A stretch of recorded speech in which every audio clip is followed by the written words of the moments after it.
তুমি একটু হা করো তো দেখি, হা করো। হ্যাঁ বলো আ। এই যে বেলুন ফুলাচ্ছে আমির হামজা। অ্যানেস্থেটিস্টরা অচেতন করানোর জন্য এই সিস্টেমটি অ্যাপ্লাই করে থাকে যাতে বাচ্চারা কোনোভাবে ভয় না পায়।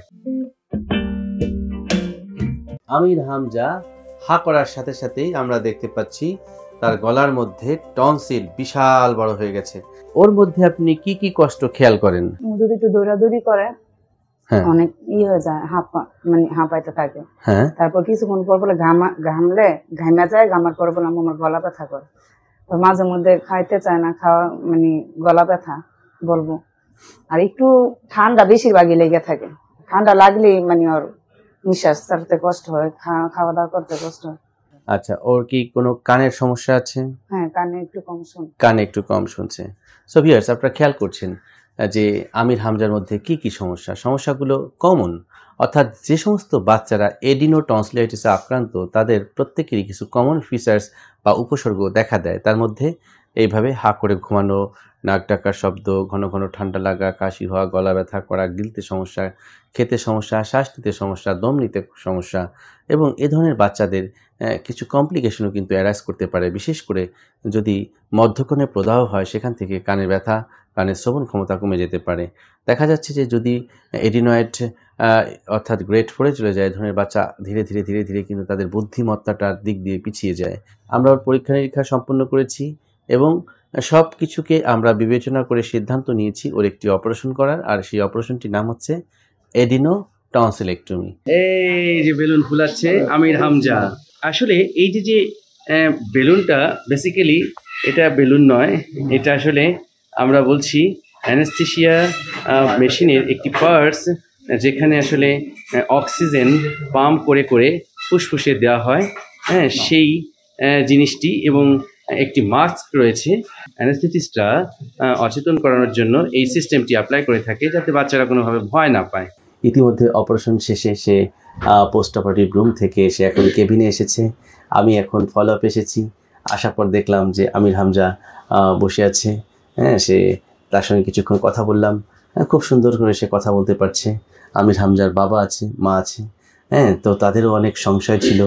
একটু আগে আপনারা নিশ্চয়ই খেয়াল করেছেন যে আমির হামজার আম্মু কতটা ভয়ের মধ্যে ছিল, তার আব্বুও ভয়ে ছিল, এতটাই ভয় পেয়েছিল সে ধারের কাছে আসে নাই আমার, সে এরকম একটা অবস্থা।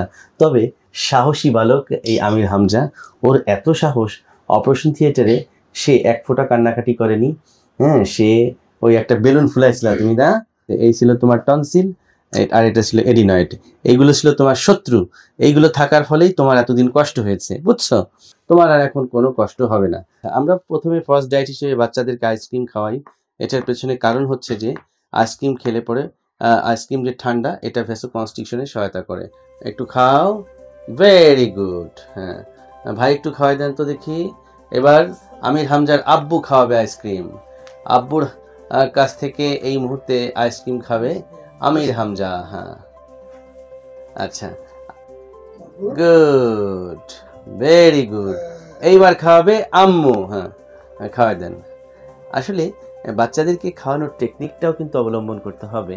যে অপারেশনের পরপর একটি বিষয় যে বাচ্চাদের খাবার প্রতি একটু অনীহা থাকে, কারণ এই সময়টাতে কারণ একটু হলেও ব্যথা থাকে, একটু ডিসকমফোর্ট ফিল হয়, যে কারণে বাচ্চারা খাইতে চাবে না। কিন্তু তাদেরকে কিন্তু বিভিন্ন কায়দা কানুন করে খাওয়াতে হবে। এই যে আমির হামজা, তোমার জন্য এই মগ উপহার রইল। সো ভিউয়ার্স, আপনারা যারা দেখেন এই এডিনো টনসিলাইটিস সংক্রান্ত যে ভিডিওগুলো আমি তৈরি করি আপনাদের জন্য, কারণ এই ভিডিওটি এত বেশি গুরুত্বপূর্ণ যে এই ভিডিওর মধ্যে বাচ্চাদের কাহিনী রয়েছে।